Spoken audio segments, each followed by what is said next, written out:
നല്ല മഴയും കാറ്റും ഇതും കണ്ട് വാതിക്കെ ഇരിക്കുമ്പോഴത്തേക്കും എന്തെങ്കിലും കുറയ്ക്കണമെന്ന് തോന്നത്തില്ലേ? അപ്പോൾ ചായയുടെ സമയത്തൊക്കെ കുറയ്ക്കാൻ പറ്റുന്നത് ഇത് നിങ്ങളുടെയൊക്കെ അവിടെ അവൈലബിൾ ആണോ എന്ന് എനിക്കറിയില്ല.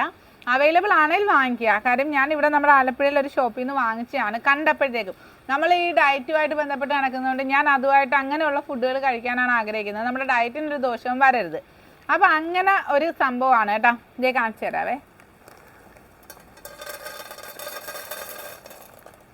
ഇതെന്തുവാ സംഭവം എന്നറിയാം?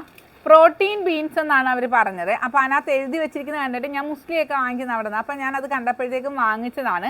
ഇത് നോക്കി. അതായത് സോയാബീൻ ഉണ്ട്, ബ്ലാക്ക് ബീൻ ഉണ്ട്, പിന്നെ ഈ black and green eye peas എന്ന് പറഞ്ഞൊരു സാധനമുണ്ട്, അതുണ്ട്. അങ്ങനെ ഒരു 5-6 ബീൻസുകൾ, പ്രോട്ടീൻ ബീൻസുകൾ ഫ്രൈ, അതായത് ഇത് റോസ്റ്റ് ചെയ്ത് വന്നിരിക്കുന്നതാണ്, ഡ്രൈ റോസ്റ്റ് ചെയ്ത് വന്നിരിക്കുന്നതാണ്, ഫ്രൈ ഒന്നുമല്ല.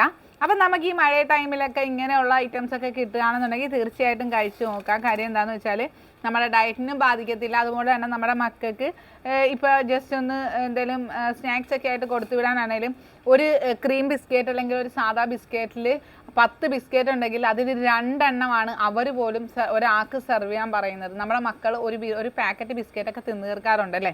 ആ ഒരു ടൈമിലൊക്കെ ഇങ്ങനെയുള്ള സാധനങ്ങൾ കൊടുക്കുകയാണെന്നുണ്ടെങ്കിൽ എണ്ണയും ഇല്ല, മധുരവും ഇല്ല.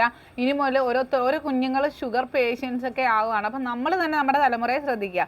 അപ്പോൾ ഇങ്ങനെയുള്ള കാര്യങ്ങൾ അവൈലബിൾ ആണെങ്കിൽ നിങ്ങൾ സെലക്ട് ചെയ്യുക. കാര്യം ഇതൊക്കെ ആകുമ്പോഴത്തേക്കും ആർക്കും ഒരു ദോഷമില്ല, നമുക്കും കഴിക്കാം. ഈ മഴ ടൈമിലൊക്കെ വിശപ്പെന്ന് പറയുന്നത് നമുക്ക് ഒതുക്കി കൂടാൻ പറ്റാത്തതാണ്. അപ്പം നല്ല കാര്യങ്ങൾ ഷെയർ ചെയ്യുക, ഷെയർ ചെയ്ത് നോക്കുക. നിങ്ങളുടെ അടുത്തുണ്ടെങ്കിൽ നിങ്ങൾ സെലക്ട് ചെയ്യുക.